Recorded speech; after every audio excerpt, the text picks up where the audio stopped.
الخلائق الطيبين الطاهرين الذين أذهب الله عنهم الرجس وطهرهم تطهيرا. اللهم صل على محمد واللعنة الدائمة على أعدائهم أجمعين. أما بعد، فقال رسول الله صلى الله عليه وآله وسلم: إني تارك فيكم الثقلين كتاب الله وعترتي أهل بيتي، ما إن تمسكتم بهما لن تضلوا بعدي ولن يفترقا حتى يرد علي الحوض. صلوات.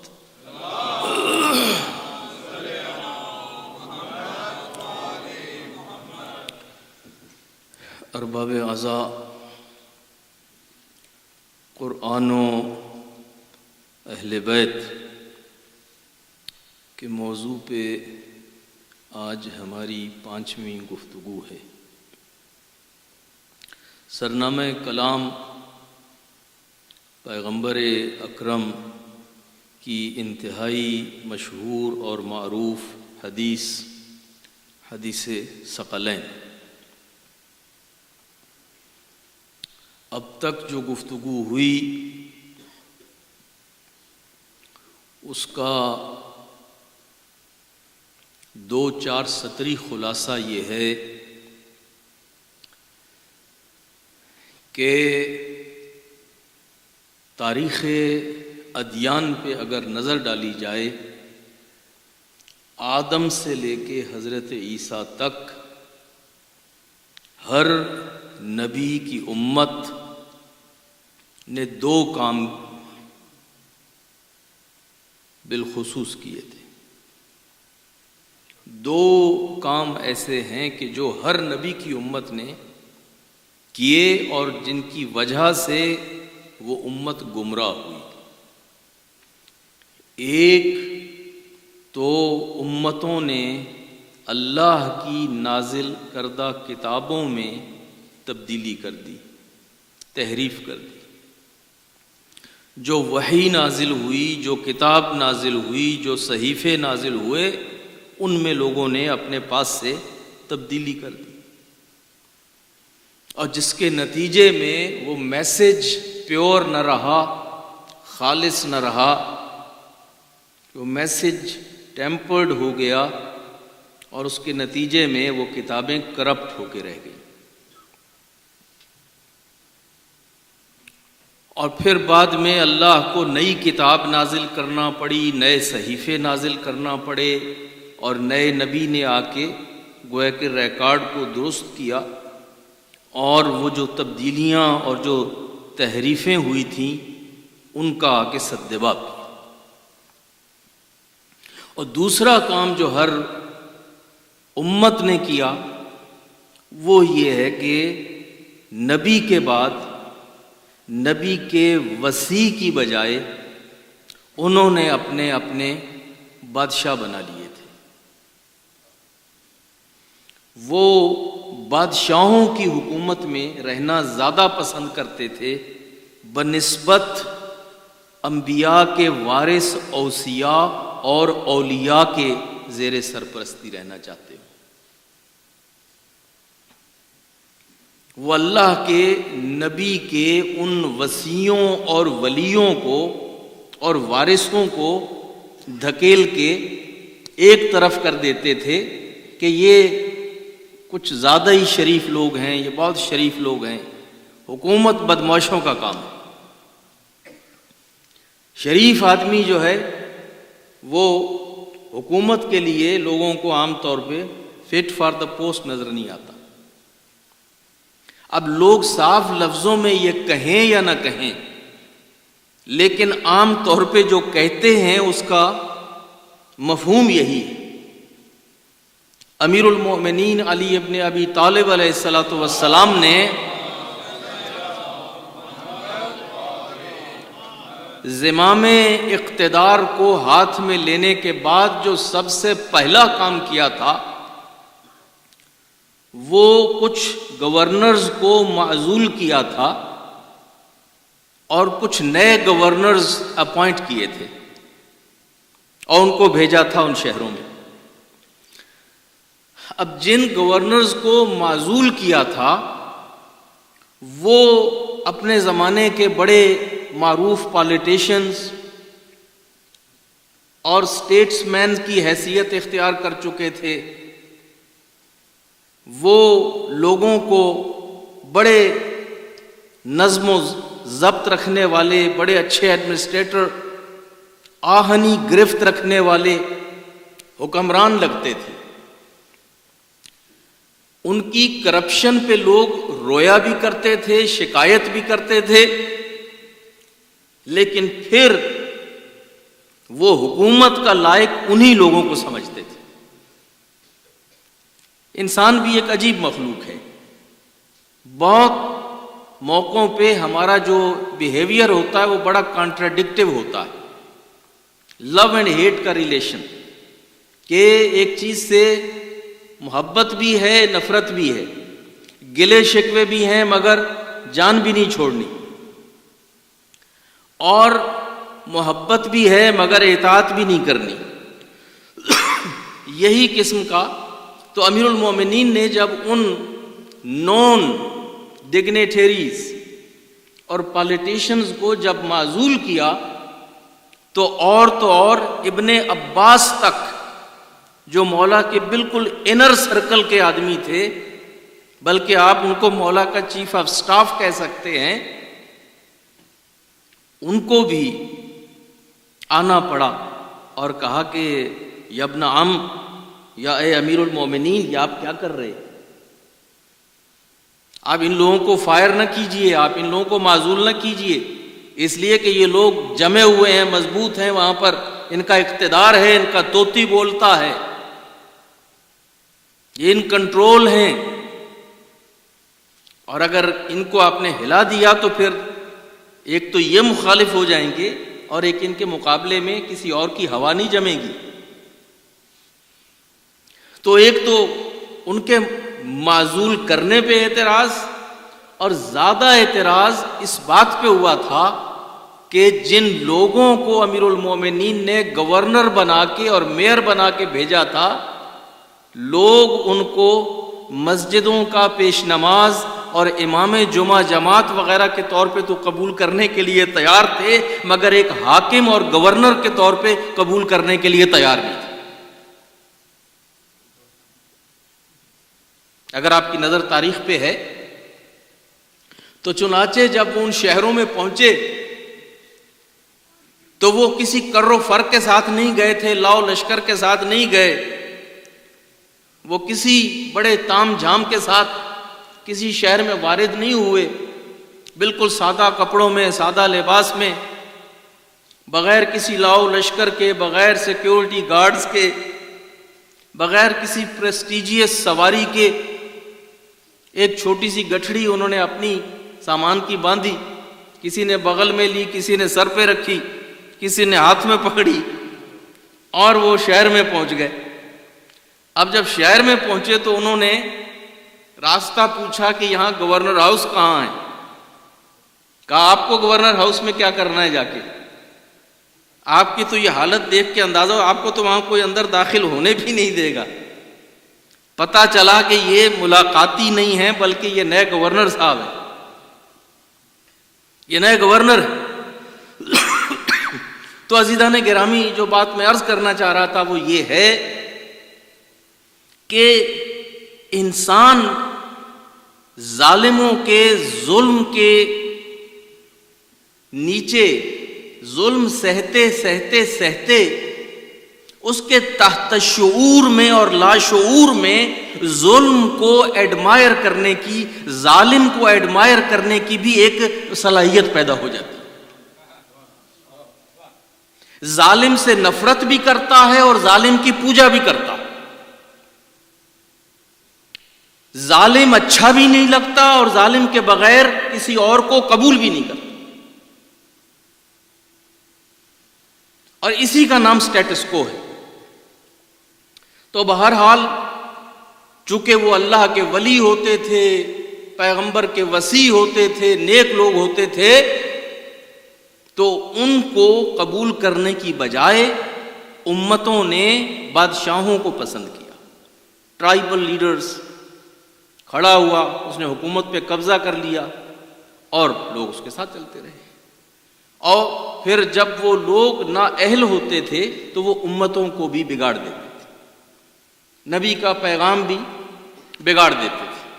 لہذا اللہ نے ہر نبی کے بعد جو اصلاحی نظام نافذ کیا، وہ ایک تو کتاب کی اصلاح اور ایک قیادت کی اصلاح۔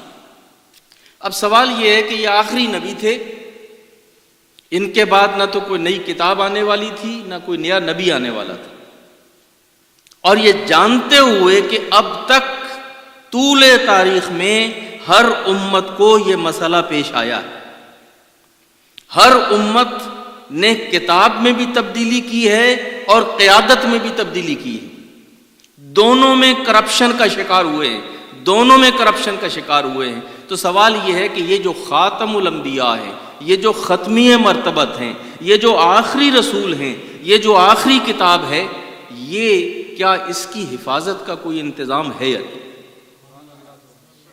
کیا یہ اللہ اور اللہ کے رسول کی ذمہ داری بنتی تھی یا نہیں بنتی تھی کہ وہ اس کتاب کی حفاظت کا ذمہ بھی خود اٹھائے اور اس صالح قیادت کی حفاظت کا ذمہ بھی خود اٹھائے کہ جو رسول کے بعد آنے والی ہے؟ عزیزان گرامی، یہ سوال ہے اور اس کا جواب ہم نے دیا تھا کہ جہاں تک کتاب کا تعلق ہے، اللہ نے قرآن مجید میں سورہ ہجر میں یہ آیت نازل فرمائی کہ اِنَّا نَحْنُ نَزَّلْنَا الذِّكْرَ وَإِنَّا لَهُ لَحَافِظُونَ، ہم نے اس قرآن کو نازل کیا ہے اور ہم ہی اس کی حفاظت کریں گے۔ حفاظت کا ذمہ خدا نے خود لیا، خود اس کی حفاظت کا ذمہ دار بن گیا، اور اس کے نتیجے میں آج تک قرآن محفوظ ہے۔ دوسری طرف رسول کی جگہ پہ جس قیادت کو خدا لانا چاہتا تھا، اس کی حفاظت کا انتظام بھی خدا نے خود اٹھایا، پیغمبر سے اعلان کروایا اور بار بار اعلان کروایا کہ کوئی کسی غلط فہمی میں نہ رہے، کوئی لا علمی میں نہ رہے۔ پیغمبر نے جا بجا موقع با موقع مختلف مقامات پہ اس مستقبل کی قیادت کا اعلان کیا، اور وہ کبھی غدیر خم میں کیا، کبھی خطبہ عرفات میں کیا، کبھی خطبہ منا میں کیا، کبھی مباہلہ کی صورت میں کیا، کبھی آیت تطہیر اور حدیث قصا کی صورت میں کیا۔ ایک موقع پہ نہیں، دسیوں موقع پہ محمد مصطفیٰ نے لوگوں میں اعلان کیا کہ میں تو چلا جاؤں گا، مگر میرے بعد علی اور اولاد علی جو ہے وہ میری جگہ پہ وارث ہوں گے اس دین کے۔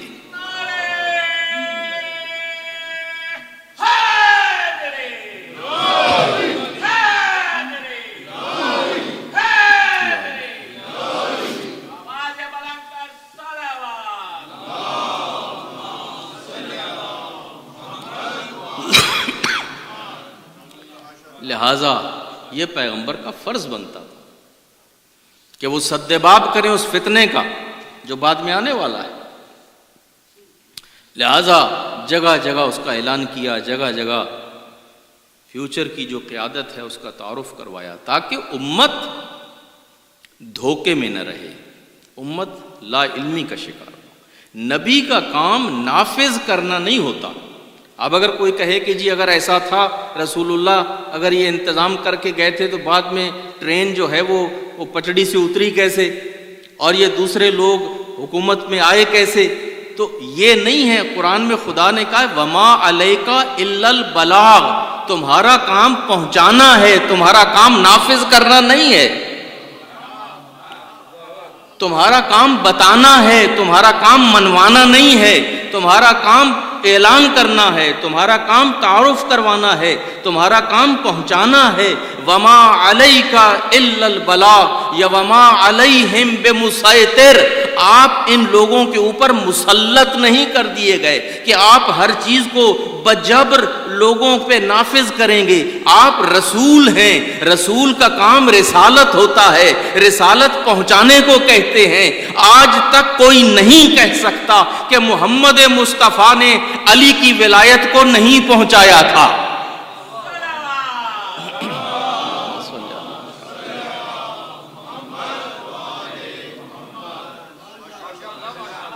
رسول کا کام، محمد کا کام علی کی ولایت کو پہنچانا تھا، منوانا نہیں تھا ہر کسی سے. چونکہ اگر منوانا ہوتا ہر کسی سے تو پھر امت کا امتحان نہ ہوا. اللہ نے ہر امت کو اس کے نبی کی وفات کے بعد آزمایا ہے. کوئی امت ایسی نہیں ہے کہ جس کو اللہ نے اس کے نبی کی وفات کے بعد آزمایا نہ ہو. اب یہ اس امت کا کام ہے کہ وہ امتحان میں پاس ہو یا وہ فیل ہو. ہر امت کوئی پاس ہوئی کوئی فیل ہوئی، یہ اس کا اپنا فیل ہے. اس کا الزام رسول کو نہیں دیا جا سکتا. رسول کا کام اعلان کرنا ہے، رسول کا کام تعارف کرنا ہے، رسول کا کام پہنچانا ہے. اور یہی وجہ ہے کہ رسول اکرم کی جتنی حدیثیں ہیں، 40-50 ہزار حدیث ہے پیغمبر کی. 50,000 حدیث میں جو حدیث سب سے زیادہ روایت ہوئی ہے، جو حدیث سب سے زیادہ لکھی گئی ہے، جو حدیث سب سے زیادہ کتابوں میں لکھی اور روایت کی گئی ہے، وہ یہی حدیث ہے من کنت مولا ہو فہذا علی مولا ہو.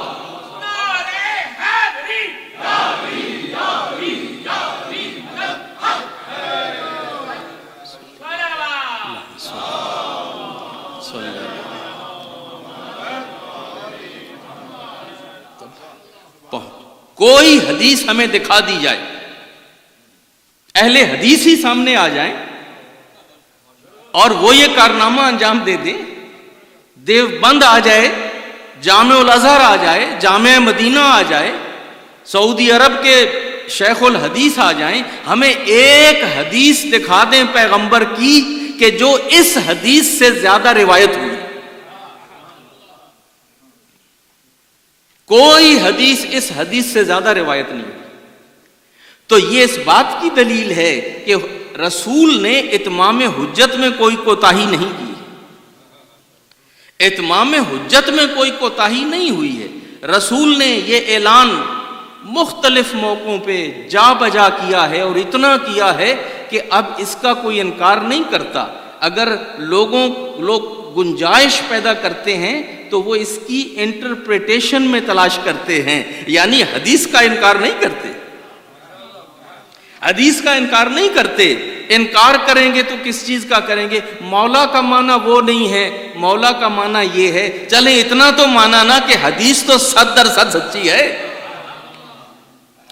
حدیث تو سچی ہے نا، حدیث کا تو انکار نہیں کیا جا رہا کہ ہاں من کنت مولا ہو فہذا علی مولا ہو.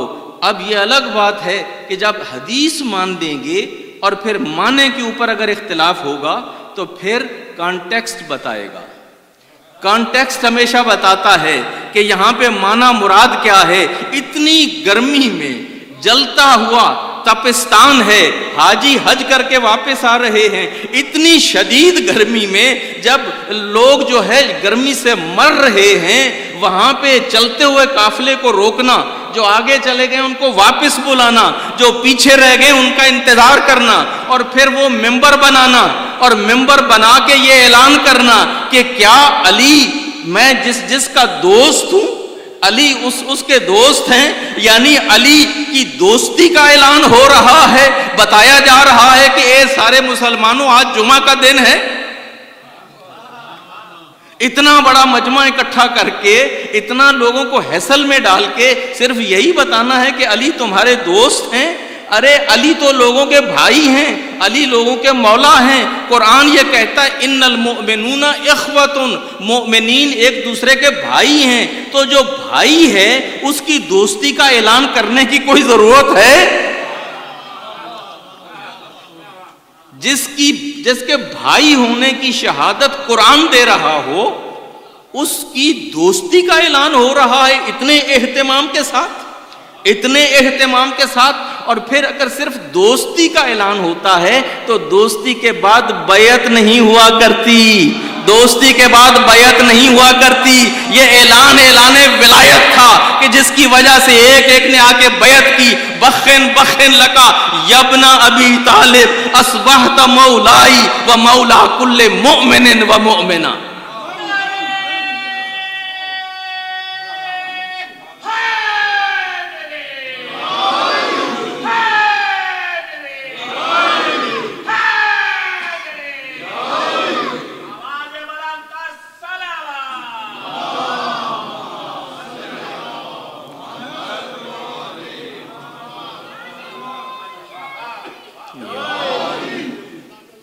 یعنی اتنی سطحی سی بات، اتنی چھوٹی سی بات، اتنے بڑے مجمع کو بلا کے اکٹھا کر کے ایمرجنسی نافذ کر کے، یہ ایمرجنسی نافذ ہوئی تھی دوسرے لفظوں میں کہ ایک ایمرجنسی نافذ کر کے، جسے آپ بریکنگ نیوز کہتے ہیں، آج کل کے زمانے میں میڈیا میں چلتا ہوا پروگرام روک کے آپ کہتے ہیں کہ ہمارے پاس ایک بریکنگ نیوز آئی ہے۔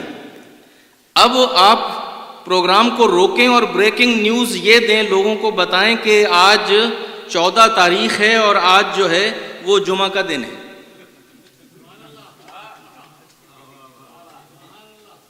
بتائیے جناب، آپ نے ٹی وی پہ چلتا ہوا پروگرام روکا بریکنگ نیوز کے نام پہ کہ ایک نئی سٹوری آئی ہے، ہمارے پاس بریکنگ سٹوری آئی ہے، اور پھر لوگوں کو بتایا کہ جناب آج سپٹمبر کی 14 تاریخ ہے اور آج جمعہ کا دن ہے، اور thank you very much for watching it.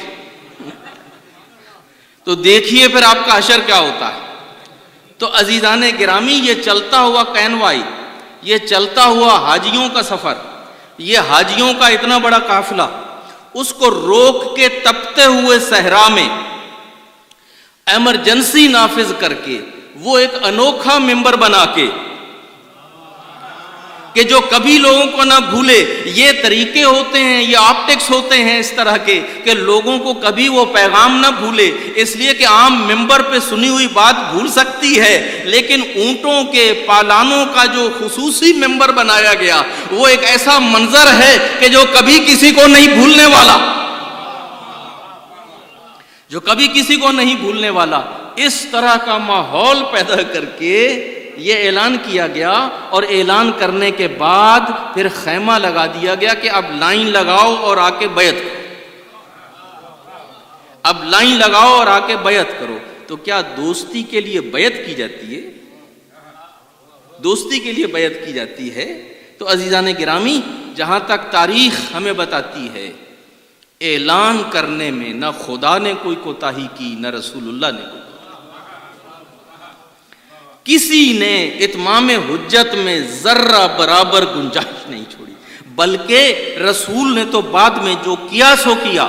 آپ جس طرح سے خدا نے اعلان ولایت کے لیے قرآن میں آیت نازل کی، ایسی آیت پورے قرآن میں نہیں ملتی، ایسی آیت پورے قرآن میں نہیں ملتی۔ کیا کہا تھا؟ یا ایھا الرسول بلغ ما انزل الیک من ربک وَإِن لَمْ تَفْعَلْ فَمَا بَلَّغْتَ رِسَالَتَ۔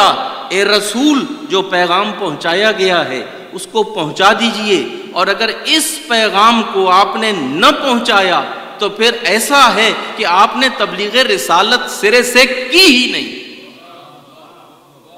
اگر آپ نے یہ کام نہ کیا، اللہ،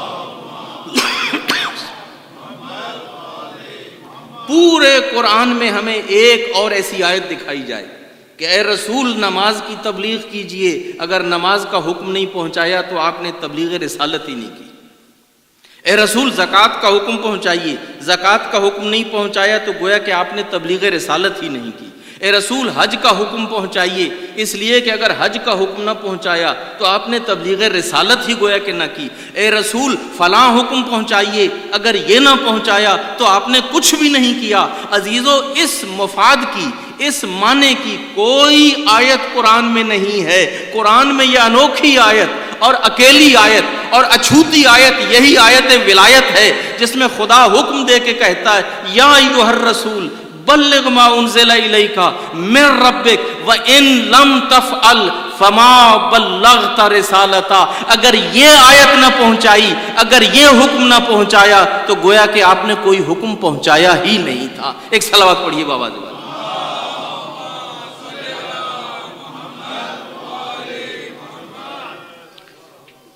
تو عزیزان گرامی، یعنی کیا کس انوکھے انداز سے اور کتنی تاکید کے ساتھ، کتنے اہتمام کے ساتھ ولایت امیر المومنین کا اعلان ہوا۔ اور پھر آج جب ہم تقریریں کرنے جاتے ہیں نا، ابھی ہماری جنریشن ابھی تک یہ کر رہی ہے ہمارے سٹائل میں تقریر ممبر پہ بیٹھ کے، لیکن مطالبہ اب شروع ہو گیا کہ اب نئے دور میں اگر مجلس پڑھی جائے تو وہ یوں داد خطابت نہ دی جائے، بلکہ وہاں کھڑے ہو کے یہاں وہ پاور پوائنٹ پریزنٹیشن دی جائے، اس لیے کہ لوگ جو سنتے ہیں اس کا ریٹینشن کم ہے اور جو دیکھتے ہیں اس کو زیادہ ریٹین کرتے ہیں۔ جو دیکھتے ہیں وہ نہیں بھولتا، مگر جو سنتے ہیں وہ بھول جاتا ہے، یہی کہا جاتا ہے نا۔ یہ پاور پوائنٹ پریزنٹیشنز کا دور آ چکا ہے۔ اب فیوچر میں جو آپ مجلسیں سنیں گے، جو فیوچر کے ہمارے علماء اور اسپیکرز ہیں، وہ وہی شروع ہو گیا ہے پاور پوائنٹ کا، اور وہ کر کے آپ کو اعلان بتاتے ہیں۔ عزیزان گرامی، جو چیزیں آج ایجاد ہو رہی ہیں نا، جو طریقے آج ایجاد ہو رہے ہیں، یہ طریقے 1400 سال پہلے 1400 سال پہلے آپ پیغمبر کا سسٹم آف کمیونیکیشن دیکھیے۔ پیغمبر نے یہ میسج کیسے کمیونیکیٹ کیا؟ پیغمبر منبر پہ بیٹھ کے اعلان تقریر کر سکتے تھے، خطبہ دے سکتے تھے اور اعلان کر سکتے تھے کہ جس کا میں مولا اس کا علی مولا۔ پیغمبر نے دو کام کیے، ایک تو پیغمبر نے علی کا ہاتھ پکڑ کے اور دکھا کے دکھایا کہ سنا ہوا بھول جاتا ہے، دیکھا ہوا نہیں بھولتا۔ سنا ہوا بھول جاتا ہے مگر دیکھا ہوا نہیں بھولتا۔ علی کو دکھا کے بتایا، اور پھر یہی نہیں کہا جس کا میں مولا اس کا علی مولا۔ اگر صرف یہی کہتے تو کتنے علی تاریخ میں اور پیدا ہو جاتے اور کتنے لوگوں کا نام علی رکھ دیا جاتا۔ آپ نے فلاں علی کے بارے میں کہا تھا، آپ نے فلاں علی کے بارے میں کہا تھا، کہا من کنت مولا ہو فہذا علی مولا، میں جس کا مولا ہوں اس کا مولا یہ علی ہے۔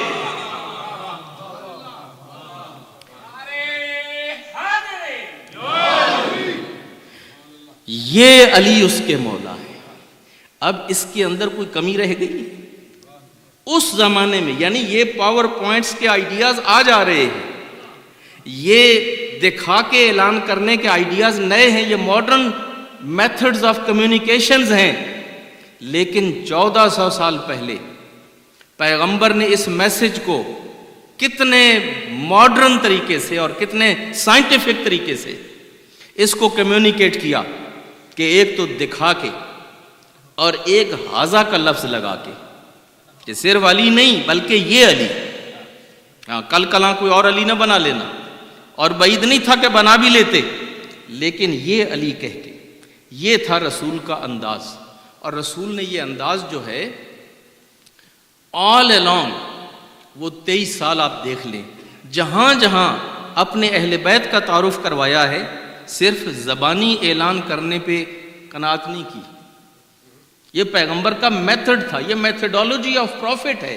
اگر آپ اس کا جائزہ لینا ایز ایک ہسٹری کے اسٹوڈنٹ کے، اور اس کو آپ اس طرح سے دیکھیں کہ methodology of prophet in communicating his message, کہ پیغمبر کا طریقہ کار کیا تھا، پیغمبر کا انداز کیا تھا، پیغمبر کا طریقہ کیا تھا۔ اپنے میسج کو اپنے آڈینس کے ساتھ کمیونیکیٹ کرنے کا، اور خاص طور پہ جب وہ اہم میسج ہوتے تھے۔ اب ایک میسج آپ نے دیکھ لیا، کہا کہ من کن تو مولا فہذا علی مولا، یوں پکڑ کے دکھا کے ڈیمانسٹریشن کر کے دکھایا نا، اور ہاذا کہہ کے، اور پھر اس کے بعد کیا کیا؟ ایک دن چلے گئے ام سلمہ کے گھر، اور ام سلمہ کے گھر جا کے ام سلمہ روایت کرتی ہیں کہ میرے گھر تشریف لائے رسول اللہ، اور پھر رسول اللہ نے بلوایا علی کو، کہا علی کہاں ہیں، ان کو بلوایا جائے۔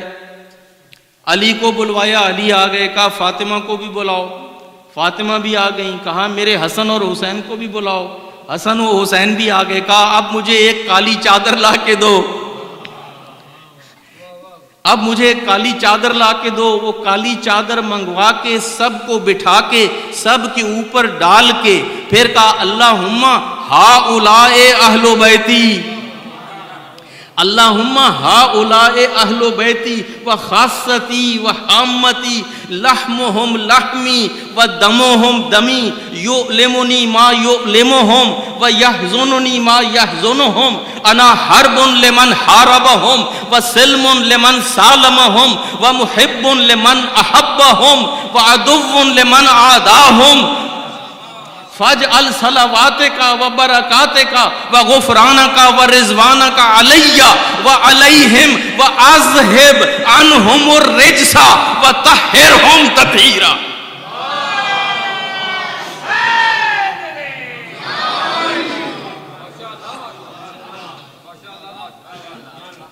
اب یہاں پہ کیا کیا پیغمبر نے؟ پیغمبر نے گھر کے اندر، اسے کہتے ہیں ڈیمانسٹریشن، یہ ڈیمانسٹریٹ کر رہے ہیں میسج کو کہ میں صرف زبانی نہیں بتاؤں گا کہ میرے اہل بیت کون ہیں، میرا گوشت و پوست کون ہے، میرا خون کون ہے، میرا مزاج کون وہ لوگ ہیں کہ جو مجھ سے ہیں، میں ان میں سے ہوں، انا منہم و انہم منی و انا منہم، وہ مجھ سے ہیں میں ان سے ہوں۔ یہ زبانی نہیں بتایا جائے گا، سب کو اپنے ارد گرد بٹھا کے سب کے اوپر چادر کا خیمہ تان کے پھر خدا سے کلام ہو رہا ہے، اور پھر جبریل آتے ہیں اور آ کے کہتے ہیں کہ خدا نے کہا ہے انما یرید اللہ لیذھب عنکم الرجس اہل البیت ویطہرکم تطہیرا۔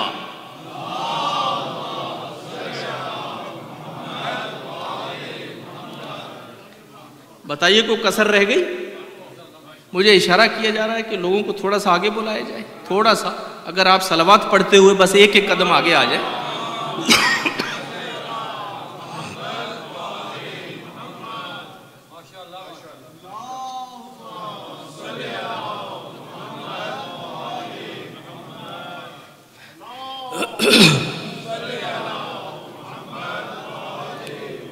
تو عزیزان گرامی، پیغمبر بتا کے جانا چاہتے ہیں کہ میرے اہل بیت کون ہیں، وہ جو میں نے کہا ہے انی تارک فیکم الثقلین کتاب اللہ و عترتی اہل بیتی۔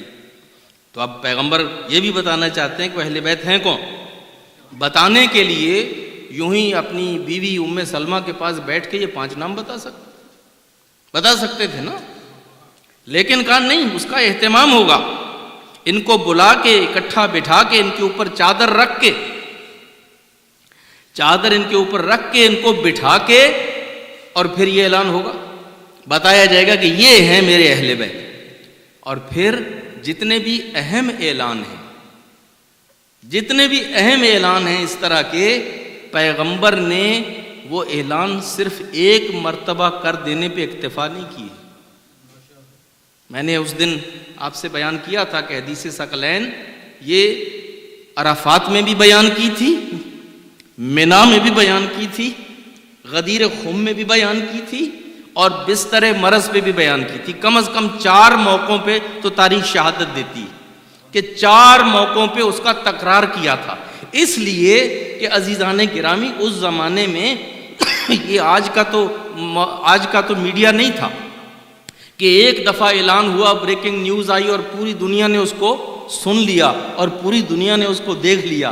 پیغمبر مختلف جگہوں پہ، مختلف مجمعوں کے سامنے، مختلف سیٹنگز میں اعلان کر رہے ہیں کہ کل کلاں کوئی یہ نہ کہے کہ خبر مجھ تک نہیں پہنچی، کسی کو یہاں سے خبر ملے گی، کسی کو یہاں سے خبر ملے گی، کوئی وہاں سے سنے گا، کوئی وہاں سے سنے گا۔ تو جگہ جگہ پہ اس کا جو تکرار کیا پیغمبر نے کہ خبر ہر کسی کو پہنچ جائے، تو جیسے وہ خبر 4 جگہوں پہ اعلان کر کے پہنچائی، یہاں پہ ایک دن پیغمبر ام سلمہ کے گھر میں گئے اور یہ ڈیمانسٹریشن دی، اور دوسرا گھر جو خود عائشہ بتاتی ہیں، عائشہ کے گھر بھی جا کے یہی کام کیا۔ عائشہ کے گھر میں گئے، عائشہ کے کمرے میں گئے، کہا علی کو بلاؤ، کہا فاطمہ کو بلاؤ، کہا حسن کو بلاؤ، کہا حسین کو بلاؤ، پھر کہا کالی چادر مجھے دی جائے۔ وہ چادر تان کے ان سب کو اپنے ساتھ بٹھا کے پھر وہی جملے کہے، اللہم ہؤلاء اہل بیتی،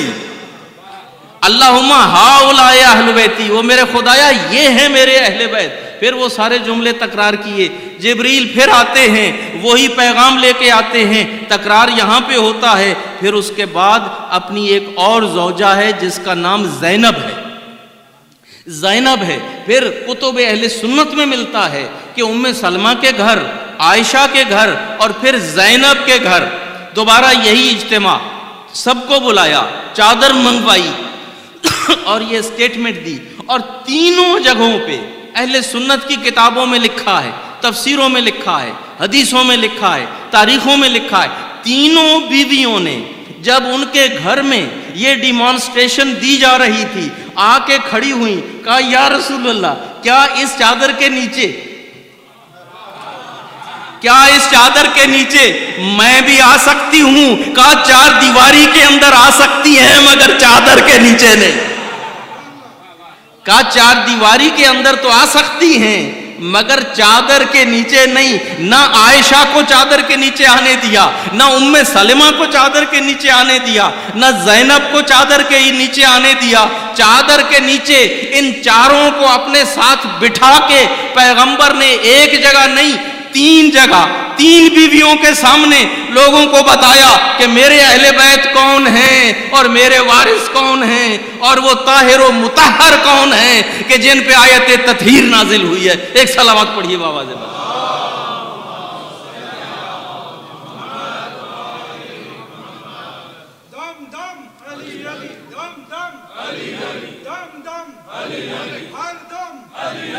ماشاء اللہ، سلام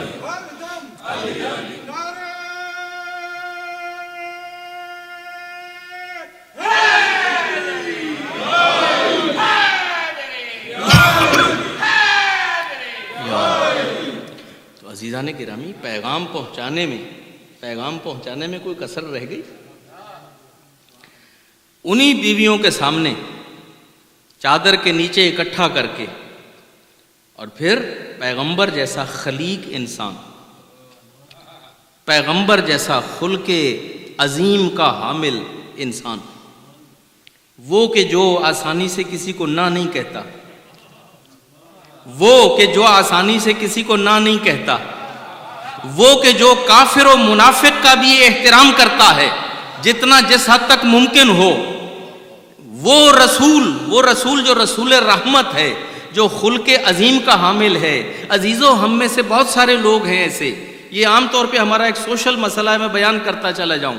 ہمارے ہاں کچھ لوگ ہوتے ہیں جو by nature rough and tough ہوتے ہیں، اور کچھ لوگ ہوتے ہیں جو بائی نیچر بڑے پولائٹ اور ٹو پولائٹ ہوتے ہیں، اور اس کا نتیجہ کیا نکلتا ہے کہ وہ جو رف اور ٹف ہے وہ ہر کسی کے ساتھ رف اور ٹف ہے، اور ہر جگہ اور ہر مقام پہ رف اینڈ ٹف ہے۔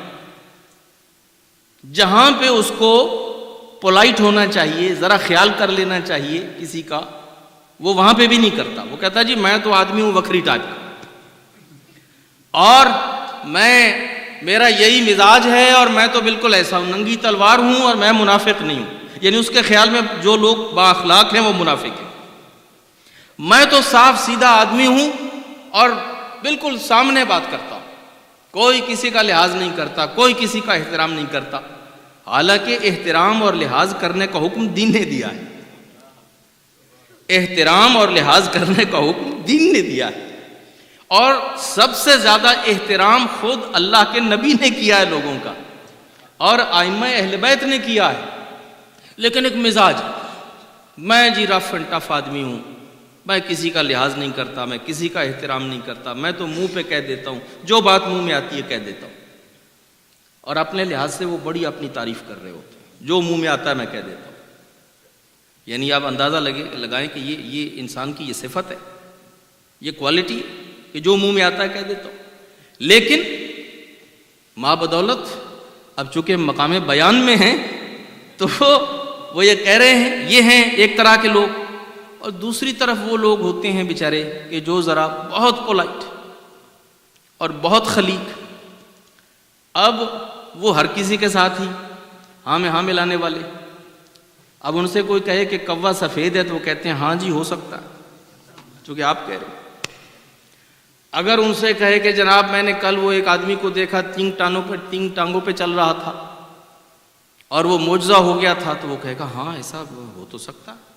یعنی ان کے منہ میں یہ ہے کہ وہ کسی کے ساتھ ڈس ایگریمنٹ کر ہی نہیں سکتے، وہ کسی کے ساتھ ڈس ایگری نہیں کر سکتے۔ اگر ان کو پیغام دیتے ہیں، ہم کئی دفعہ ہمارے اداروں میں ایسے لوگ ہوتے ہیں، ہمارے بورڈز میں، ہماری کمیٹیوں میں، کہ بھائی ذرا فلاں آدمی کو جا کے یہ پیغام پہنچا دو، تو وہ بڑے ہچکچاتے ہیں کہ قبلہ یہ بات جو ہے اگر کہنی ہے تو پھر آپ خود ہی کہہ لیں، یہ بات ہم سے نہیں ہو سکے گی، یہ بات آپ خود کہیے یا فلاں صاحب سے کہلوائیے۔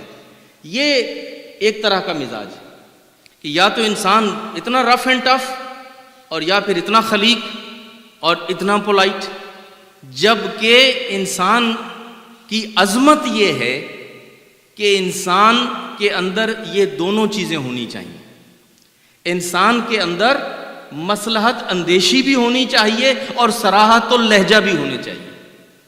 انسان موقع محل کے مطابق گفتگو کرے، جہاں خاموشی میں مصلحت ہے وہاں پہ خاموش رہے، جہاں بولنے میں مصلحت ہے وہاں بولے، جہاں پولائٹلی گفتگو کرنے کی ضرورت ہے وہاں پولائٹلی بولے، اور جہاں پہ سٹینڈ لینے کی ضرورت ہے وہاں پہ حسینی بن کے سٹینڈ لے۔ یہ 2 مہینے کی عزاداری کرنے کا مطلب کیا ہے کہ اگر انسان میں نہ کرنے کی اور انکار کرنے کی قدرت پیدا نہ ہو۔ حسین کیا ہے؟ حسین نام ہے ایک ناہ کا، ایک ناہ، ایک عامر کے سامنے، ایک جابر کے سامنے بگ نو، اس بگ نو کا نام حسین ہے، اور وہ کیسا حسینی ہے کہ جو باطل کو اور غلط کو نو نہیں کہہ سکتا۔ انسان کے اندر یس کرنے کی صلاحیت بھی ہونی چاہیے اور نو کہنے کی بھی صلاحیت ہونی چاہیے۔ انسان خاموشی بھی اختیار کر سکتا ہو اور انسان تقریر بھی کر سکتا ہو، دونوں چیزیں۔ اور یہی وجہ ہے کہ اللہ نے اپنے رسول کو بشیر اور نذیر بنا کے بھیجا تھا۔ بشیر اور نذیر، بشیر کا مطلب بشارتیں دینا اور نذیر کا مطلب ڈرانا۔ جہاں محبت سے میٹھی میٹھی باتیں لوگوں کو بتائی جائیں، وہاں پہ ساتھ میں جہاں سختی کی ضرورت ہے وہاں پہ سختی کی جائے گی، جہاں پہ جنگ کی ضرورت ہے وہاں پہ جنگ بھی کی جائے گی، جہاں پہ جہاد کی ضرورت ہے وہاں پہ جہاد کیا جائے گا، جہاں پہ صلح کی ضرورت ہے وہاں پہ صلح کی جائے گی۔ حدیبیہ میں صلح کر لی اور خیبر و خندق میں جنگ کر لی، بتا دیا کہ میں نہ ٹو پولائٹ ہوں نہ ٹو رف اینڈ ٹف ہوں، جہاں جنگ کرنا پڑے جنگ کرتا ہوں، جہاں صلح کرنی پڑے وہاں صلح کرتا ہوں۔ ایک صلوات پڑھیے بابا۔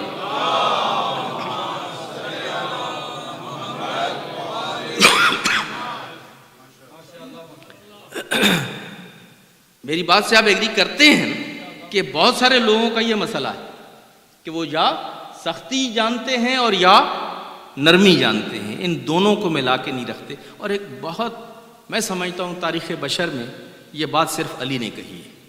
نہج البلاغہ میں ایک جملہ ہے امیر المومنین کا گورننس کے حوالے سے،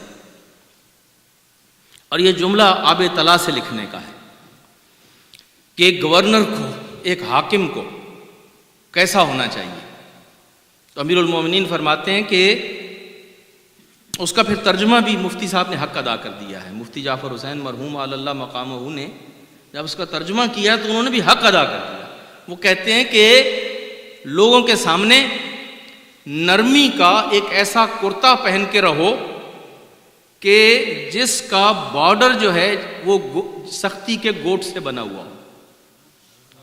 نرمی کا کرتا پہن کے رکھو جس کا بارڈر جو ہے وہ سختی کے گوٹ کا بنا ہوا ہو. گوٹا جو ہے نا وہ ہوتا ہے بارڈر، اس کا بارڈر جو ہے وہ سختی کا ہو. یعنی تمہارا عمومی رویہ نرمی کا ہونا چاہیے، کرتا نرمی کا ہونا چاہیے.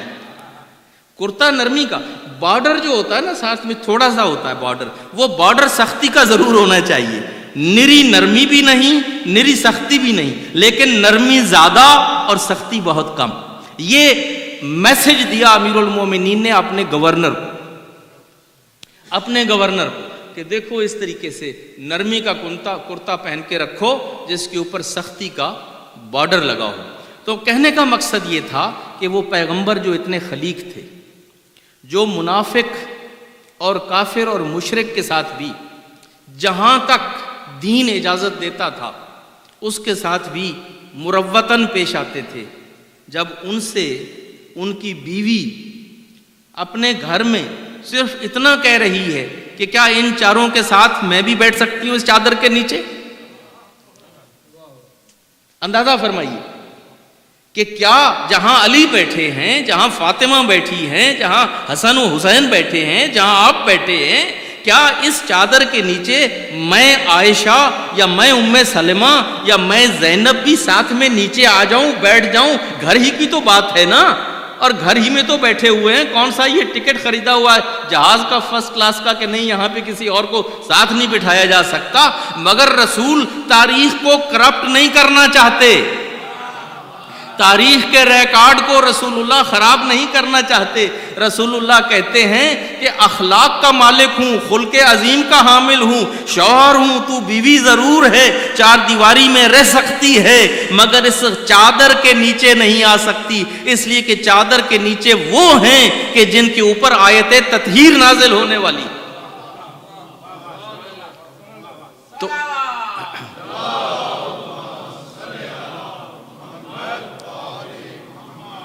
پیغمبر نے جو ایشوز ہیں وہاں پہ کوئی کسی کے ساتھ نیگوشیشنز نہیں ہیں، کوئی پولائٹنس نہیں ہے. اصولوں کے اوپر اصول رہیں گے.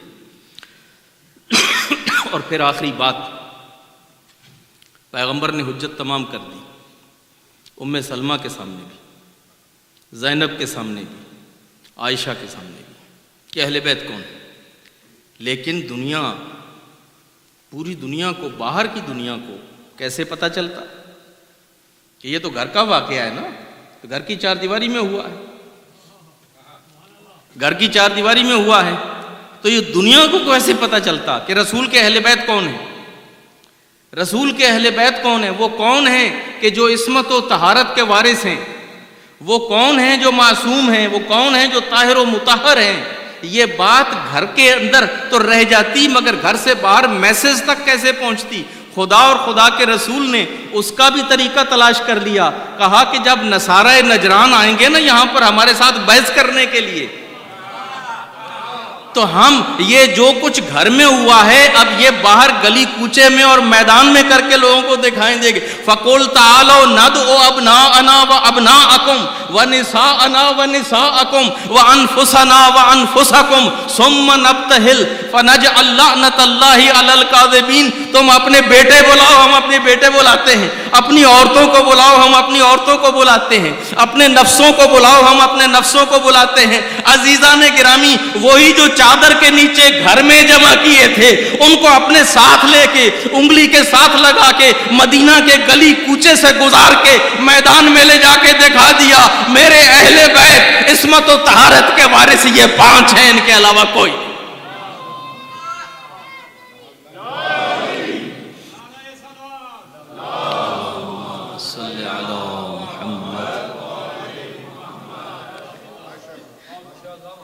اندر اور باہر دونوں جگہ پہ، گھر والوں کے لیے اور باہر والوں کے لیے حجت کو تمام کر دیا. اب کوئی نہیں کہہ سکتا کہ اہل بیت محمد کون ہے، اب کوئی نہیں کہہ سکتا کہ طاہر و مطہر کون ہے، اب کوئی نہیں کہہ سکتا کہ آیت تطہیر کے مصداق کون، اب کوئی نہیں کہہ سکتا کہ جب رسول اپنے دین کی حفاظت کے لیے یہ مشن کن کو سونپ کے گئے ہیں؟ عزیزان گرامی، یہ طریقہ کار تھا پیغمبر کا میسج کو کمیونیکیٹ کرنے کا، کہ جس میں پیغمبر نے صرف زبانی نہیں بلکہ ڈیمانسٹریٹ کر کے دکھایا ہے، انگلی کے ساتھ پکڑ کے دکھایا ہے، یوں دکھایا ہے، ساتھ لے جا کے دکھایا ہے، منظر پیدا کر کے دکھایا ہے۔ اور پھر تاریخ بھی ہمیں یہی بتاتی ہے کہ اہل بیت کا اتنا بڑا مشن تھا کہ دنیا کو کسی کو ہمت نہیں ہوئی خود کسی کو دعویٰ کرنے کا کہ میں اہل بیت ہوں۔ یہ تو اب بعد میں لوگوں نے کہنا شروع کر دیا کہ فلاں بھی اہل بیت، فلاں بھی اہل بیت، لیکن کیا کسی اور نے خود دعویٰ کیا تھا کہ میں بھی اہل بیت ہوں؟ کیا کسی نے خود بھی دعویٰ کیا تھا؟ اس لیے نہیں کیا تھا کہ اہل بیت ہونے کا مطلب وہ سارے تیر و نشتر جو ہے اپنے سینے پہ لینے والی بات تھی۔ جو سلوک پیغمبر کے ساتھ ہوگا وہی ان کے ساتھ ہوگا، اور اس کے لیے کوئی بھی تیار نہیں تھا۔ چنانچہ جب دین محمد مصطفیٰ خطرے میں پڑا تو پھر یہ انہی اہل بیت میں سے سب سے جو چھوٹے فرد تھے امام حسین، وہ کہتے ہیں ان کانا دین و محمد لم یستقم الا بقتلی فیا سیوف خذینی، کہا کہ اگر دین محمد میرے قتل ہونے کے بغیر نہیں بچتا ہے نا تو آؤ ساری تلواروں میرے اوپر ٹوٹ پڑو، میں اکیلا یہ تمہارے سامنے کھڑا ہوں، آؤ مجھ پہ ٹوٹ پڑو لیکن دین محمد بچ جائے۔ یہ ہے اہل بیت کا کردار، اور اہل بیت کا کردار یہی تھا کہ 1,24,000 نبی کا میسج اور دین محمد مصطفیٰ کو بچانا تھا۔ اسی کو بچاتے بچاتے عزیزان گرامی ہم عشرے کے درمیان میں آ گئے ہیں، حسین کربلا میں پہنچ چکے ہیں۔ رسول اور بطول کی بیٹیاں اس وقت صحرائے کربلا میں ہیں، اور وہ صحرائے کربلا میں اپنے چھوٹے چھوٹے بچوں کے ساتھ، اور ہر روز منظر کیا ہے؟ ہر روز نئی فوجیں آ رہی ہیں، نئے دستے آ رہے ہیں۔ ہر روز جب وقت ہوتا ہے نا عصر کا تو نئی فوجیں آتی ہیں، آوازیں آتی ہیں گھوڑوں کے دوڑنے کی، گھوڑوں کے ہنہنانے کی، وہ جو طبل بجتے تھے، ساتھ میں فوجی پریڈ ہوتی تھی۔ تو یہ جب آوازیں صرف اس لیے کہ خیموں میں جو بیویاں اور بچے ہیں ان کے دل دہل جائیں۔ حسین کے جو تھوڑے سے ساتھی ہیں ان کو ڈرانے کے لیے، ان پہ دہشت طاری کرنے کے لیے باقاعدہ فوجی پریڈ ہوتی تھی، ڈھول بجائے جاتے تھے، فوجی شادیانے بجائے جاتے تھے، اور شور مچایا جاتا تھا کہ اس شور کی آواز جائے گی تو بیویاں اور بچے جو ہے وہ گھبرا جائیں۔ مگر یہ بیویاں اور بچے کوئی گھبرانے والے تھوڑی تھے، یہ تو جان پہ کھیلے ہوئے لوگ تھے، اور یہ جانتے تھے کہ ہمارا مشن اور مقصد کیا ہے۔ لیکن عزیزان گرامی تاریخ یہ بتاتی ہے کہ ایک دن جناب زینب آئیں اور پاس بیٹھ گئیں مولا کے، اور کہا بھیا یہ ہر روز نئی فوجیں اور نئے دستے اور تازہ دم سپاہی یہ یزید کی طرف سے تو ہر روز آ رہے ہیں، مگر آپ کی نصرت کرنے والا کوئی نہیں آ رہا۔ بہن کی آنکھیں ترس گئی ہیں دیکھتے دیکھتے کہ کوئی فرزند رسول کی مدد کرنے کے لیے بھی آئے۔ کہا میری بہن جب اس قسم کے حالات ہوں تو جو ساتھ ہوتے ہیں وہ بھی چھوڑ جاتے ہیں، ایسے حالات میں کون ہوگا جو ہماری مدد کو آئے گا؟ کہا نہیں پھر بھی بھیا آپ کم از کم اپنے کچھ دوستوں کو خط تو لکھیں، آپ ان کو خبر تو کریں، شاید کچھ لوگ آپ کی مدد کو آ جائیں۔ جناب زینب کے اصرار کرنے پہ امام حسین نے ایک خط لکھا تھا کربلا میں، اور وہ لکھا تھا من حسین ابن علی الی رجل فقیہ حبیب ابن مظاہر۔ مولا کہتے ہیں کہ حسین ابن علی کا یہ خط ہے مرد فقیہ حبیب ابن مظاہر کے نام، اور پھر مولا لکھتے ہیں کہ حبیب میں اپنی بہنوں اور بیٹیوں کے ساتھ یہاں پر کربلا میں گھیر لیا گیا ہوں اور یہ نرغہ ادا میں ہوں. مجھے یہ فاطمہ کی بیٹی زینب نے حکم دیا ہے کہ میں خط لکھوں اور کچھ لوگوں کو مدد کے لیے بلاؤں. میں زینب کے کہنے پہ تمہیں خط لکھ رہا ہوں. عزیزو، یہ خط لے کے قاصد پہنچا کوفہ میں. رات کی تاریکی میں اس نے چپکے سے چل کے حبیب کے دروازے پہ دستک دی. روایت یہ بتاتی ہے کہ حبیب اپنے گھر میں بیٹھا ہوا کھانا کھا رہا تھا. جب دروازے پہ دستک ہوئی تو اس نے پوچھا من علی الباب، دروازے پہ کون ہے؟ ذرا دروازے کے نزدیک منہ لے جا کے کہتا ہے انا برید الحسین، میں حسین کا قاصد ہوں. بس میں حسین کا قاصد ہوں، یہ جملہ سننا تھا. حبیب نے روٹی وہیں چھوڑی، فوراً دروازے پہ آئے. غلام کو نہیں بھیجا، خود دروازے پہ آئے. وہ خط لیا، اندر جا کے خط کو پڑھا، آنکھوں سے لگایا، چوما اور پڑھ کے پھر اس کو رکھ دیا. اس کو پڑھ کے رکھ دیا اور اب بے دلی کے ساتھ کھانے کے کوئی ایک دو لقمے منہ میں رکھے ہو. بیوی نے پوچھا حبیب یہ کس کا خط تھا؟ یہ کس کا خط تھا؟ کہا یہ خط حسین ابن علی کا تھا، فرزند رسول کا خط تھا. کہا کیا لکھا ہے خط میں؟ کہا کہ مولا فرماتے ہیں کہ میں اپنی بیویوں، اپنی بہنوں، اپنی بیٹیوں کے ساتھ یہاں کربلا میں نرغہ ادا میں ہوں.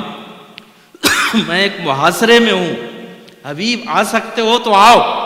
اور یہ خط مجھے زینب نے لکھوایا ہے. اب جب یہ سنا نا تو وہ مومنہ کہتی ہے کہ حبیب پھر کیا سوچا ہے کہ تو کیا کرے گا؟ حبیب نے بیوی کے جواب میں کہا کہ اچھا میں سوچتا ہوں، دیکھوں گا، سوچوں گا. ابھی خط آیا ہے، پڑھ کے میں اس پہ غور کروں. بس غور کرنے کا حبیب کا کہنا تھا کہ وہ بی بی جلال میں آ گئی. اس نے اپنی چادر اتاری اور حبیب کے سر پہ رکھ دی. کہا حبیب یہ چادر پہن کے تو گھر میں بیٹھ جا اور اپنی تلوار مجھے دے دے، اور اپنی تلوار مجھے دے دے. ارے فرزند رسول تمہیں مدد کے لیے پکار رہا ہے، فاطمہ کی بیٹی زینب تمہیں خط لکھوا رہی ہے اور تو ابھی سوچے گا، تو ابھی غور کرے گا. تو گھر میں بیٹھ جا اور چادر اپنی تلوار مجھے دے دے، میں جاؤں گی حسین کی مدد کرنے کے لیے. بس یہ سننا تھا. حبیب نے کہا کہ مومنہ کیا ایسا ہو سکتا ہے کہ زینب خط لکھوائیں، حسین خط لکھیں اور حبیب نہ جائے؟ میں تو صرف تمہارا امتحان لے رہا تھا، میں تو صرف تمہیں ثواب میں شریک کرنا چاہ رہا تھا کہ تو بھی اپنے جذبات کا اظہار کر لے تاکہ اس ثواب میں تو بھی شریک ہو جا. ایک مرتبہ فیصلہ ہو گیا کہ حبیب نکلیں گے، مگر پہرا لگا ہوا تھا کوفہ میں، گلیوں میں، چوکوں میں، ہر طرف پہرا تھا. حبیب نے اپنے غلام سے کہا کہ تو اپنا گھوڑا لے کے اور ایک تلوار لے کے چپکے سے شہر سے باہر فلاں جگہ جا کے انتظار کر. میں نکل کے چھپتے چھپاتے مختلف گلیوں کوچوں سے ہوتے ہوئے میں وہاں پہ آ جاؤں گا اور پھر اس گھوڑے پہ سوار ہو کے میں کربلا کو چلا جاؤں گا اور اس گھوڑے کو لے کے فلاں جگہ پہنچ جا. اب وہ غلام گھوڑا لے کے وہاں پہنچ گیا. چونکہ ناکہ بندی ہوئی تھی اور حبیب کو گھر سے وہاں تک پہنچنے میں کچھ زیادہ دیر لگی اور وہ مختلف گلیوں کوچوں سے ہوتے ہوئے جب وہاں پہ پہنچے نا تو اس غلام نے وہ اپنی باہیں ڈالی ہوئی تھیں اس گھوڑے کے گلے میں اور وہ یہ کہہ رہا تھا کہ اے میرے گھوڑے، اے میرے آقا اور مولا کے گھوڑے، اگر حبیب نہ پہنچے نا اور کسی وجہ سے حبیب نے مائنڈ چینج کر لیا تو میں تم پہ سوار ہو کے کربلا جاؤں. اگر میرے آقا اور مولا حبیب نہ بھی آ سکے تو اے میرے گھوڑے تو تیار رہ، میں تیرے اوپر سوار ہو کے کربلا جاؤں گا. اس نے یہ جملہ کہا، حبیب پہنچ چکے تھے، حبیب نے سن لیا یہ جملہ. ایک مرتبہ کربلا کی طرف منہ کر کے حبیب کہتا مولا آپ کی بھی کیا حالت ہو گئی کہ آپ پہ غلاموں کو ترسا رہا ہے. آپ کی مظلومیت کا عالم یہ ہے کہ آپ پہ غلاموں کو ترسا رہا ہے اور غلام لپک لپک کے آپ کی مدد کرنا چاہتے ہیں. اب حبیب گھوڑے پہ سوار ہو گئے اور گھوڑے پہ سوار ہو کے غلام کو کہا کہ اب ہم نے تمہیں آزاد کیا، تو جا گھر واپس چلا جا، اور ہم جا رہے ہیں کربلا۔ غلام نے کہا کہ جب تک میں آپ کا غلام تھا تو آپ نے مجھے ساتھ رکھا، اور اب جب آپ مولا حسین کی مدد کو جا رہے، فرزند رسول کی مدد کو جا رہے، تو آپ مجھے اکیلا چھوڑ کے جا رہے؟ نہیں، میں آپ کے ساتھ چلوں گا، میں آپ کے ساتھ بیٹھ کے چلوں گا۔ حبیب اور حبیب کا غلام دونوں سوار ہوئے۔ عزیزو، اگلے دن ان کے آنے سے پہلے حسین کرسی پہ بیٹھ کے کوفہ کی طرف دیکھ رہے تھے، میرا مہمان آنے والا ہے، میرا مہمان پہنچنے والا ہے۔ جب دور سے دھوڑ اٹھی نا، ابو الفضل العباس سے کہا، عباس بھائی اٹھو، میرا مہمان آ رہا ہے، میرے بچپن کا ساتھی، میرے بچپن کا دوست، میرا حبیب آ رہا ہے، جاؤ حبیب کا استقبال کرو۔ حبیب آئے، حبیب کا پہنچنا تھا، اکیلا آدمی آیا تھا، لیکن مظلومیت ایک آل رسول یہ ہے کہ ایک آدمی کے آنے کی بھی جب خبر خیمے میں گئی نا، اور زینب کو خبر ملی کہ کوئی میرے بھائی کی مدد کرنے کے لیے آیا، کہ کوئی تو میرے بھائی کی مدد کرنے کے لیے آیا ہے، ایک مرتبہ خادمہ سے کہا، خادمہ جا اور حبیب کو میرا سلام پہنچا۔ کہا فاطمہ کی بیٹی تمہیں سلام کہہ رہی ہے، اور تمہیں سلام کہہ رہی ہے، بس یہ سلام کا آنا تھا۔ حبیب نے امامہ اتار کے زمین پہ پھینک دیا، کہا کہ یہ وقت آنا تھا، فاطمہ کی بیٹی حبیب کو سلام کہلوا کے۔ عزیزو، حبیب آ گئے۔ حبیب کے آنے سے، حبیب ایک سردار تھے، جانے پہچانے آدمی تھے، ایک بہت بڑا نام تھا کوفے کا۔ ان کے آنے سے یقیناً حسین کے کیمپ میں ایک نیا ولولہ پیدا ہوا، ولولہ تازہ پیدا ہوا۔ عزیزو، بہت سارے واقعات ہیں حبیب کے مولا کے ساتھ، شب عاشور کے واقعات بھی ہیں، صبح عاشور کے واقعات بھی ہیں۔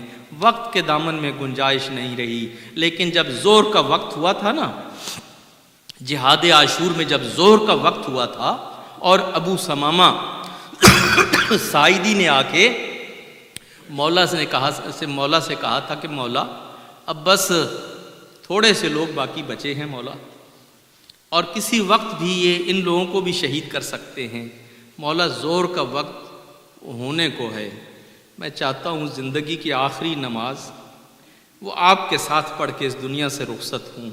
بس یہ سننا تھا۔ مولا نے آسمان کی طرف نگاہ دوڑائی، کہا کہ ہاں ابو سمامہ، نماز کا وقت ہونے ہی والا ہے، اللہ تمہیں نمازیوں میں سے اٹھائے۔ عزیز و محبت، یہ ہے شیعیان آل محمد کا کردار، کہ ابھی نماز کا وقت آیا نہیں تھا، لیکن نماز کی فکر لگی ہوئی تھی، زمین پہ بھی نظر تھی، آسمان پہ بھی نظر تھی، جہاد کے عالم میں بھی نماز کی فکر لگی ہوئی تھی۔ کہا مولا میں آخری نماز آپ کے ساتھ پڑھ کے جانا چاہتا ہوں۔ بس یہ سنا تو حبیب سے کہا، حبیب جاؤ ذرا ان سے کہو کہ یہ نماز کی ہمیں اجازت دے دیں، ہم نماز پڑھ لیں۔ حبیب گئے، حبیب نے چل کے مذاکرات کیے، حبیب نے بات کی، حبیب نے کہا کہ دیکھو نماز کا وقت ہے، فرزند رسول تھوڑی دیر کے لیے جنگ بند کرنا چاہتے ہیں تاکہ نماز پڑھ لیں، ہم بھی نماز پڑھ لیتے ہیں، تم بھی جاؤ نماز پڑھ لو، تھوڑی دیر کے لیے جنگ کو بند کر دو۔ بس یہ سننا تھا کہ ایک ملعون جس کا نام حسین ابن نمیر ہے وہ بولا، اور وہ کہنے لگا کہ کیا حسین کی نماز قبول ہے؟ حسین کیوں نماز پڑھتے ہیں؟ حسین جب امیر المومنین کی بیعت نہیں کرتے وہ تو دین سے خارج ہو گئے، جو دین سے خارج ہو جائے اس کی تو نماز ہی قبول نہیں ہے۔ بس حسین بن نمیر کا یہ کہنا تھا کہ حبیب کے ضبط کے بندھن ٹوٹ گئے، ایک مرتبہ تلوار نکالی اور حسین کے اوپر حملہ کر دیا، کہا اے لعین، تو یہ کہتا ہے کہ تیری نماز قبول ہے اور فرزند رسول کی نماز قبول؟ کیا تیری یہ جرات ہے کہ تو یہ کہے کہ فرزند رسول کی نماز قبول نہیں ہے؟ وہیں پہ عزیزو ایک چھوٹی سی جھڑپ ہوئی، اور اس جھڑپ کے نتیجے میں وہ حسین کا بچپن کا ساتھی جو نماز کی اجازت لینے کے لیے، مہلت لینے کے لیے گیا تھا، وہ وہیں شہید ہو گیا۔ نماز قائم ہونے سے پہلے وہ وہیں شہید ہو گیا۔ جیسے ہی اس کی شہادت کی خبر ملی، مولا حبیب کے لاشے پہ گئے، حبیب کی لاش کو اٹھا کے لا کے رکھا مقتل میں، اور اپنے ساتھیوں سے کہا کہ نماز کا وقت ہو گیا ہے، یہ اجازت نہیں دیتے، ہم نماز پڑھنے لگے ہیں، ہم نماز پڑھیں گے، ہمارے ساتھ ہم نماز خوف پڑھیں گے۔ عزیز و حسین نے نماز شروع کر دی۔ نماز جو شروع کی نا تو دو جانثار جو ساتھی تھے وہ اگلی صف سے وہ باہر نکل آئے، وہ مولا کے سامنے خود ہی کھڑے ہو گئے۔ ایک کا نام زہیر تھا، ایک کا نام سعید تھا۔ انہوں نے کہا مولا آپ نماز پڑھیے اور اطمینان سے پڑھیے، ہم آپ کے سامنے کھڑے ہوں گے، جو تیر آئے گا اس کو اپنے سینے پہ لیں گے، جو پتھر آئے گا اس کو اپنے سینے پہ لیں گے، مولا آپ نماز پڑھیے اور اطمینان سے نماز پڑھیے۔ مولا نے نماز خوف پڑھی، جو تیر آتا تھا کسی کو زہیر آگے بڑھ کے وہ اپنے سینے پہ لیتے تھے، کسی کو سعید بڑھ کے اپنی ذرا پہ لیتے تھے۔ حسین نماز پڑھتے رہے، ان دونوں پہ تیر برستے رہے۔ ادھر حسین نے کہا السلام علیکم ورحمت اللہ وبرکاتہ، اور ادھر شہید لڑکھڑا کے زمین پہ گرے ایک مرتبہ۔ جو سعید کو گرتے دیکھا حسین آگے بڑھے، سعید کا سر اٹھایا، اپنی گود میں رکھا، میرے سعید ایک مرتبہ آنکھیں کھولو، میری طرف دیکھو۔ سعید نے آگے سے کہا حل وفیتو، مولا کیا میں نے آپ کے ساتھ حق کے وفا کر دیا؟ مولا کیا میں نے آپ کے ساتھ وفا کی؟ حسین جواب دیتے ہیں، کہتے ہیں سعید تو نے وفا کا حق ادا کر دیا۔ سعید آج جیسے تم میرے سامنے کھڑے ہوئے تیروں کو لے رہے تھے، قیامت کے دن جب میں جنت میں جاؤں گا میں یہی کہوں گا آگے آگے سعید چلے گا اور میں پیچھے پیچھے جنت میں داخل۔ ماتم حسین۔